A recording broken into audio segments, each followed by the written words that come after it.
হোটেলের special tomato ভর্তার recipe. আশা করছি রেসিপিটি আপনাদের ভালো লাগবে। ভালো লাগলে অবশ্যই একটি লাইক দিবেন আর আমার চ্যানেলটি সাবস্ক্রাইব করে পাশে থাকবেন।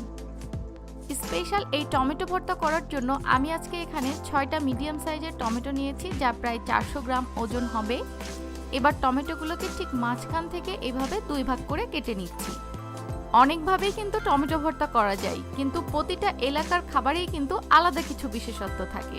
তো টমেটোগুলোকে 2 ভাগ করে নেওয়ার পরে এটা আলাদা একটা বোলে নিয়ে নিলাম। তাতে সামান্য একটু লবণ এবং 1 চিমটি পরিমাণ, এই ধরুন 1/4 চা চামচ মতো হলুদের গুঁড়া দিয়ে তারপরে টমেটোটাকে ভালো মতো মাখিয়ে নিব।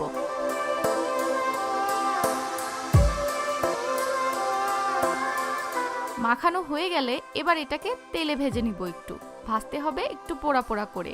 একটা পাত্রে 1 টেবিল চামচ পরিমাণ সয়াবিন তেল গরম করে তাতে টমেটোগুলো দিয়ে দিচ্ছি। আর সাথে